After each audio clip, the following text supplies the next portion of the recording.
Baik anak-anak, Assalamualaikum warahmatullahi wabarakatuh. Nah ini di video kedua Ustadz ucapkan semoga anak-anak juga sehat di rumah. Ini Ustadz buat videonya kan melanjutkan yang video yang ketiga, yang kedua tadi, atau yang pertama tadi lah sebelum ini. Kaitannya dengan sebetulnya kita bahas kisi-kisi kemuhammadiyahan. Kita masuk bahasannya Kiai Haji Muhammad Yunus Anis, Ketua PP Muhammadiyah tahun 1959 sampai 1962. Ini sosok beliau ini menarik ya untuk kita bahas karena memang ya punya modal itu, modal genetik. Kalau kita lihat fotonya nanti kita buka di YouTube dan lain-lain, teman-teman nanti bisa lihat ada banyak materi sudah posting di kanal Ruang Siswa. Nanti silakan buka aja videonya. Kemudian nanti baru kita bisa bahas lebih lanjut ya. Nah, Yunus Anis ini dekat dengan kalangan tentara memang ya, karena posturnya tadi itu memadai begitu ya. Punya gelar nama kecil Raden sebetulnya, punya darah biru begitu. Nah, ini terbukti dari sebetulnya putra sulung pertama dari Haji Muhammad Anis dan juga Siti Sauda. Ada surat kekancingan Sriwandono Tepas Duara, tercatat beliau itu keturunan ke-18 dari Raja Brawijaya kelima. Dengan demikian beliau menyandang gelar yang Ustaz pernah sebut kemarin itu pasti kelas Raden, tapi kemudian tidak dipakai untuk kemudian sampai dia meninggal pun kita tidak pernah mengenal kata Raden Muhammad Yunus Anis begitu. Ini salah satu kekhasan salah satu tokoh Muhammadiyah yang kemudian tidak menggunakan privilege itu untuk mengembangkan dirinya begitu ya. Justru masa kecilnya Yunus Anis ini dilalui dengan proses belajar yang panjang begitu. Salah satu murid dari Kiai Haji Madahlan, sekolah pertamanya itu ya Yunus Anis ini gitu. Begitu lulus dari sekolah rakyat, kemudian keluarganya kental sekali begitu ya, dengan komunitas Muhammadiyah di Kauman Yogyakarta. Beliau kemudian hijrah. Ini poin pentingnya, hijrah, pergi merantau. Ya waktu itu kemudian dilanjutkan ke sekolah Alatas ya, di kalangan mungkin habaib. Kemarin kita jelaskan Kiai Haji Madahlan pun itu kan habib sebetulnya ya. Kemudian sekolah Al Irsyad di Jakarta, kemudian dilanjutkan oleh pendidikan dari rekan-rekannya Kiai Haji Madahlan seperti Syekh Ahmad Surkati. Yang mau garis bawahi sebetulnya di sini, setelah lulus sekolah dia mengabdikan dirinya sebagai seorang mubalik, pendakwah yang kemudian membesarkan Muhammadiyah dari dakwah-dakwah kecilnya itu. Nggak hanya kemudian di seputaran Jogja, kemudian Jakarta, tidak. Beliau juga sempat diutus ke daerah Sigli, Nanggro Aceh Darussalam. Kemudian berpindah lagi ke daerah Padang Panjang, Sumatera Barat. Kemudian sempat pindah lagi ke Makassar. Kemudian pindah lagi berdakwah di Alabio, Kalimantan Selatan. Nah di berbagai daerah yang disinggahi tentu saja dia memperkenalkan juga Muhammadiyah dan juga mendirikan cabang-cabang baru yang kemudian ya dianggap besar andilnya untuk mengembangkan misi dakwah Muhammadiyah, yang kemudian menempatkan dirinya sebagai pengurus besar karena mendapat kepercayaan. Begitu selesai merantau jauh dakwah ke sana kemari keliling tanah air begitu ya, normalnya orang diminta pulang tuh agak enggan, tapi kemudian beliau tidak sama sekali diminta untuk kembali, bahkan tidak langsung ditawari jabatan, justru suruh ngopeni pemuda Muhammadiyah, komunitas Hizbul Waton ya. Pemuda-pemuda ini dilakukan oleh beliau dengan senang hati. Ya dengan jiwa agresif, kreatif begitu ya, dan bersendikan nilai-nilai Islam. Maka kemudian hari ada hasilnya gitu. Salah satu bentuk hasil dari didikan beliau, komunitas Hizbul Waton waktu itu sempat mengadakan apel besar Hizbul Waton di alun-alun utara Yogyakarta. Nah Yunus Anis dengan gagahnya, dengan tampilan yang kita kemarin sempat bahas, beliau itu seperti gubernur ya, bajunya putih, punya pangkat dan lain sebagainya, karena dipercaya kemarin sebagai imam tentara kan ya disebutnya, atau kepala pusroh, pusat rohani ya, TNI Angkatan Darat, atau kita dulu sebutnya Tentara Nasional Indonesia saja. Nah pada akhirnya Yunus Anis itu tadi dengan gagahnya menggunakan kuda ya, nunggangi kuda, kemudian berkeliling Coba bisa dibayangkan keliling pasukan di alun-alun begitu, dan suasananya waktu itu kan suasana ya apa ya, di masa-masanya dia itu kan sebelum kemerdekaan, tentu saja masih diawasi Jepang, diawasi oleh apa namanya, yang menjajah negara kita dulu. Maka tampaklah setelah acara itu bahwa pada dirinya ini dengan ditunjang postur yang tinggi besar, sosok kepemimpinannya itu dianggap tegas dan berkesan ya. Sampai akhirnya nanti Yunus Anis dipercaya sebagai sekretaris umum, baru kemudian jadi ketua umum PP Muhammadiyah. Garis bawah selanjutnya ya, garis besarnya, zaman waktu itu kemarin saya ceritakan Partai Masyumi itu sedang posisi genting-gentingnya dan akhirnya dibubarkan. Masyumi itu Majelis Syuro Muslimin Indonesia ya, yang kemudian membawa implikasi buruk kepada umat Islam. Akhirnya umat Islam tidak ada yang mewakili di pemerintahannya Soekarno. Soekarno itu udah mulai dekat dengan kelompok orang di parlemen yang menjurus kepada ideologinya, kemarin saya bahas, sosialis ya, atau komunis juga. Jadi istilahnya kalau dibahas oleh tulisannya Fakih Usman itu Nasakom ya, lebih dekat dengan Nasakomnya, nasionalis komunis waktu itu. Pada akhirnya kemudian di momen ini dia ditawarkan oleh Jenderal Aha Nasution. Kita mesti ingat kan kisah PKI waktu itu. Aha Nasution adalah satu-satunya jenderal yang lolos dari penculikan dan juga pembunuhan yang sangat kejam di momen waktu itu G30 SPKI ya di Lubang Buaya. Malah justru anaknya Ade Irma Suryani waktu itu justru terbunuh dalam proses penculikan itu. Nah karena dekat dengan kalangan tentara, juga Aha Nasution ini juga kalangan tentara yang masyhur, yang terkenal, jenderal waktu itu, Yunus Anis diminta untuk atau ditawari untuk menjadi bagian dari DPR GR ya, zaman sekarang itu apa namanya, parlemen zaman dulu, yang kemudian dia pikirkan masa-masa, kemudian dia terima. Tapi kemudian banyak dapat protes dari umat Islam, terutama para kader-kader Partai Masyumi maupun juga sosok-sosok apa namanya, kiai ataupun ustadz di Muhammadiyah.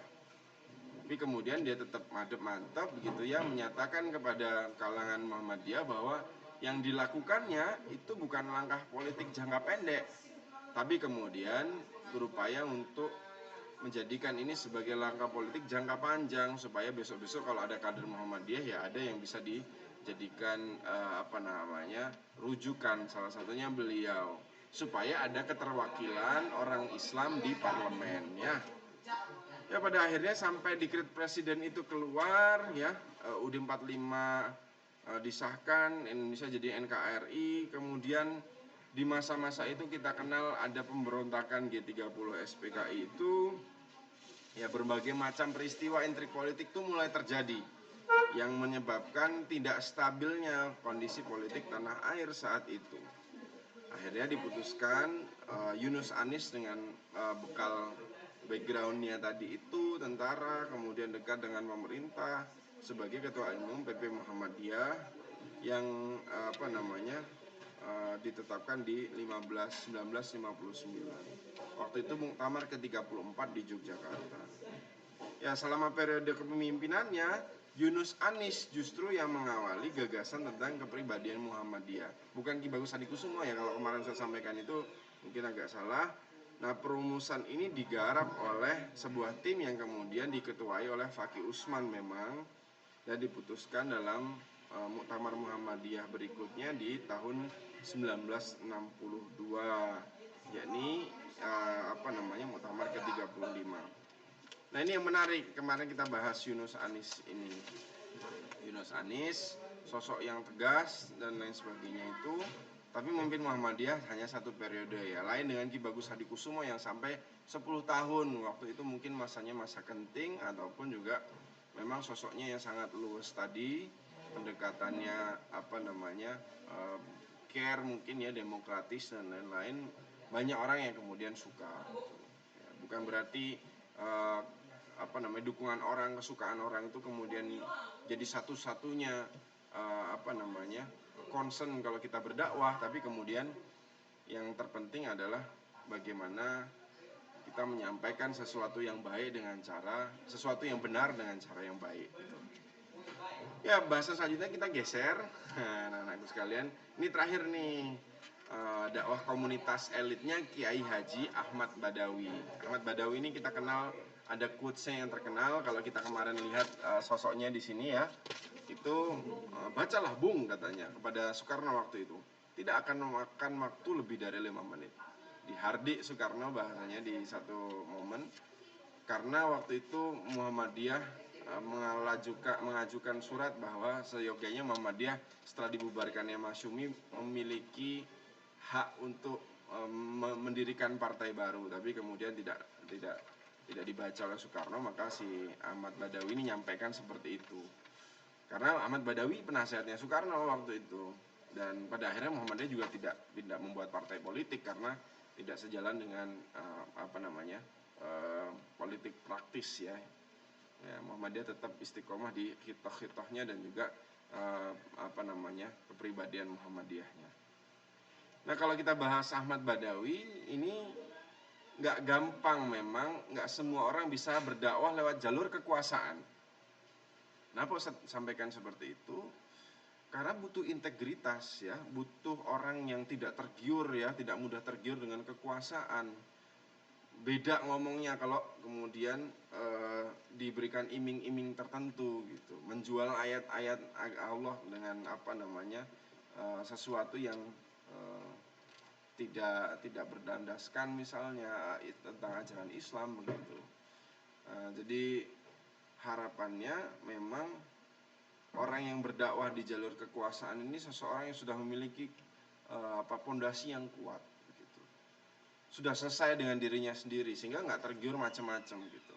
Punya pribadi yang zuhud tapi juga kemudian tasawufnya itu modern, kayak Buya Hamka pernah bilang ya. Tasawuf zaman sekarang tuh bukan kok kemudian hidupnya sangat sederhana begitu, nggak menggunakan fasilitas-fasilitas yang ada, tidak, tapi kemudian menggunakan itu sebaik-baiknya untuk kemajuan dan juga keberlangsungan kemajuan Islam ya, kemajuannya Islam dan dakwah Islam itu sendiri. Nah, pengalaman Ahmad Badawi yang perlu kita garis bawahi sebetulnya adalah kepiawaian beliau ini dalam berdiplomasi ya, di tingkat tataran level tinggi gitu. Yang sudah barang tentu juga membutuhkan karakter mubalik yang siap diterpa oleh banyaknya fitnah gitu, ataupun juga gunjingan, cibiran dari berbagai kalangan, termasuk dari kalangan Muhammadiyah sendiri. Maka harus punya telinga yang tebal maksudnya. Dan ini sangat betul dipraktikkan oleh Kiai Haji Ahmad Badawi. Walaupun dia memang lahir di kalangan kauman begitu, dekat dengan keraton juga, lahir dari seorang Kiai Haji Muhammad Faqih, tokoh kauman yang juga tercantum dalam pengurus besar Muhammadiyah, Bestur Muhammadiyah atau HB Muhammadiyah pertama 1912 itu, dikenal dengan Pak Carek Faqih begitu ya. Kemudian beliau ini adalah bapaknya beliau Ahmad Badawi ini menikah dengan Siti Habibah yang nggak lain dan nggak bukan adalah adik kandungnya Kiai Haji Ahmad Dahlan gitu. Ya, oleh sebab itu Ahmad Badawi ini termasuk yang murid pertamanya dari Madrasah Ibtidaiyah Diniyah Islamiyahnya rintisan Kiai Haji Ahmad Dahlan waktu itu. Lalu kemudian melanjutkan pendidikannya di berbagai macam pesantren seperti pesantren Lerap di Karanganyar, belajar nahwu dan sorof, dan juga macam-macam mengaji kepada Kiai Haji Ibrahim, salah satu tokoh Muhammadiyah, ketua PP yang kedua begitu ya. Kemudian ke Pacitan belajar ke pesantren, belajar sorof, nahwu, kaligrafi, tremas juga di Pasuruan gitu, dan terakhir di pesantren Kauman dan Pandean Semarang. Ya, akhirnya nama-nama institusi pendidikan Islam tempat belajar Ahmad Badawi ini sangat dikenal ya, populer karena kualitasnya. Selain daripada proses pendidikannya yang panjang dia lalui dari pesantren satu ke pesantren lain, dia juga dikenal sebagai sosok yang low profile gitu, mampu diterima di setiap kalangan. Kalau ngomong sama elit juga masuk gitu ya, ngomong sama orang-orang yang rakyat jelata juga masuk. Jadi masyarakat biasa pun masuk gitu. Ya kumpul dengan kiai-kiai selain Muhammadiyah itu juga beliau lakukan. Kiai Haji Ahmad Badawi, salah satunya ada tulisan di mercusuar gitu ya, surat kabar yang ditulis oleh redakturnya bahwa nggak hanya di kalangan ulama Muhammadiyah saja, tapi kalangan ulama luar Muhammadiyah ini pembahasan agama para ulama itu akan merasakan keluasan dan kedalaman ilmunya Kiai Haji Ahmad Badawi. Lalu kemudian karir Muhammadiyahnya dimulai di 1926, masuk bagian tablik, majelis tablik ya, untuk menyampaikan ilmu itu, dakwah itu biasanya di tablik. Tapi kemudian sambil berdakwah dia juga mengajar di Quick School Muhammadiyah ya, atau Quick School History juga, yang kalau sekarang dikenal oleh orang banyak sebagai Madrasah Mu'alimin dan Mu'alimat, yang juga sekolah ustadz dulu ya, sekarang di bawah PP Muhammadiyah. Nah beliau kalau Ustadz ingat itu memang salah satu direktur yang akhirnya fotonya itu dipampang juga di salah satu aula yang ada di situ besar-besar ya. Salah satu direktur yang akhirnya juga kemudian jadi ketua PP Muhammadiyah. Tulisan beliau banyak sampai akhirnya ketika pecah ya perang antara Indonesia dan Jepang, memasuki pendudukan Jepang itu, Ahmad Badawi termasuk salah satu pejuang yang tergabung dalam Hizbullah waktu itu. Jadi awal-awal adanya Hizbul Waton itu kan cinta tanah air. Tapi kemudian banyak kepanduan ini, anggota-anggota kepanduan ketika Jepang kemudian melakukan pendudukan itu, banyak masyarakat Jogja yang nggak cocok, itu melakukan gerilya, salah satunya tergabung dalam Hizbullah ini. Nah Ki Bagus Hadikusuma kemarin saya sampaikan juga sudah membentuk juga pengurus Askar Perang Sabil ya. Askar itu maksudnya prajurit tentara begitu ya, Perang Sabil atau APS, yang salah satu anggotanya adalah Ahmad Badawi ini. Ya, ini termasuk angkatan perang yang dibentuk dalam rangka mempertahankan kemerdekaan Indonesia dari serangan tentara Belanda yang waktu itu mau melakukan pendudukan lagi lewat Semarang ya, sampai ke pertempuran yang kita kenal dengan Ambarawa dan lain-lain waktu itu. Kemudian masa Orde Lama dengan Soekarno, Ahmad Badawi ini punya posisi yang strategis ya. Muhammadiyah akhirnya juga ikut punya posisi yang strategis di pemerintahan, ditopang dengan kepiawaian beliau berdiplomasi di tingkat tataran tinggi ya, jaringan dakwahnya makin banyak, bahkan mendapat amanat sebagai penasehat Kementerian Agama waktu itu tahun 1946 sampai 47. Sampai pada akhirnya Muktamar Setengah Abad Muhammadiyah, Kiai Badawi mendapat amanat sebagai Ketua Umum PP Muhammadiyah. Masuki tahun 63, Badawi kemudian diangkat sebagai penasihat Presiden Soekarno. Nah ketika masa-masa ini juga dia agak dimusuhi juga ya, karena Soekarno sudah Ustadz kabarkan tadi mulai dekat ke Nasakom begitu ya, banyak dikenal juga tangan besi, sedikit otoriter, menyusun parlemen dan lain-lain. Termasuk waktu itu membubarkan Masyumi, itu imbasnya karena orang-orang Masyumi juga orang-orang Muhammadiyah.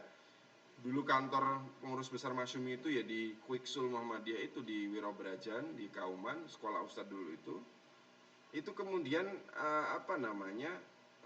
dalam salah satu tulisan Jarnawi Hadikusuma dalam artikel menghadapi Bung Karno, ini termasuk Ahmad Badawi itu yang menengahi gitu, menengahi antara Soekarno dengan Muhammadiyah, membujuk Soekarno supaya jangan juga ikut membubarkan Muhammadiyah gitu, karena Soekarno dapat bisikan dari kelompok-kelompok sosialis komunis itu untuk kemudian banyak membubarkan organisasi-organisasi Islam. Nah ini nggak jadi menarik kalau kemudian nggak kita lihat ya beberapa catatan-catatan beliau gitu, Ahmad Badawi. Mohon maaf dari tadi Ustadz ngomong tapi pakainya yang di sini. Kalau Ahmad Badawi tentu saja kita bisa cek posisinya itu dengan kemudian kita bisa googling ya, daftar Ketua Umum PP Muhammadiyah gitu, yang sudah ada ini.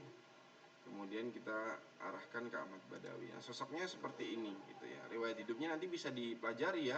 Ada anggota Askar tadi itu ya, dan juga pernah ngajar gitu ya Beliau juga menjadi anggota Laskar Rakyat Mataram oleh Sri Sultan Hamengkubuwono ke-9. Batalion Pati juga dia pernah ikuti, ya, dan seterusnya. Garis bawah yang perlu saya sampaikan di sini sebetulnya beliau ini jadi juru kunci ya menghubungkan antara rezim dengan mayoritas umat Islam, termasuk juga di situ Muhammadiyah. Jadi sikapnya itu menunjukkan bahwa dia itu moderat tapi berprinsip, yang kemudian banyak dicontoh oleh generasi pimpinan Muhammadiyah berikutnya, salah satunya Syafi'i Ma'arif. Buya Syafi'i Ma'arif itu kemarin kan mendukung ya di posisi Jokowi waktu itu. Banyak orang yang mencibir beliau karena dekat dengan Ahok misalnya, atau apa namanya, bukan dekat tapi mengajak umat Islam tidak terlalu heboh dengan itu dan lain-lain, ya. Karena sudah lama di kalangan Orde Lama, di rezimnya Soekarno, bukan berarti dia anti kritik atau apa namanya, nggak mengkritik Soekarno gitu. Tetap kritik-kritik positif membangun itu dilakukan oleh Ahmad Badawi. Salah satunya yang monumental yang saya jelaskan tadi, ketika Muhammadiyah mendesak setelah pembubaran Partai Masyumi itu, Muhammadiyah diperkenankan membuat partai atau semacamnya itu, Ahmad Badawi tetap kritis dan tegas gitu, melayangkan surat supaya Muhammadiyah diberi wewenang untuk bikin partai politik baru pasca pembubaran Partai Masyumi. Bung Karno itu muntir gitu ya, berdalih selalu sibuk, tidak sempat membaca surat PP Muhammadiyah dan lain-lain, sampai akhirnya kita kenal dengan Ahmad Badawi ini dengan quotes-nya yang terkenal yang tadi itu, yang kita lihat bersama. Bacalah Bung, tidak akan menghabiskan waktu sampai 5 menit gitu. Nah, ini yang kemudian menarik dan kita bisa lihat gambar-gambarnya di Google ya. Ahmad Badawi, ini ada parlemen lain, Ahmad Badawi Muhammadiyah. Oke.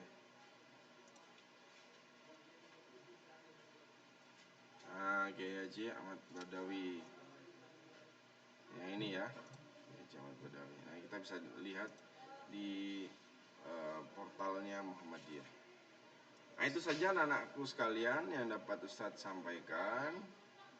Kiranya diperlukan waktu yang lain, nah silahkan belajar lebih giat lagi untuk nantinya kita bisa bahas ini Ahmad Badawi ini ya, dengan Bung Karno dan beliau yang menyumpah dan lain-lain. Ini menarik nih. Ya, demikian yang dapat saya sampaikan. Nasrun minallah wa fathun qarib wa basyiril mu'minin. Nun wal qalami wa ma yasturun fastabiqul khairat. Assalamualaikum warahmatullahi wabarakatuh.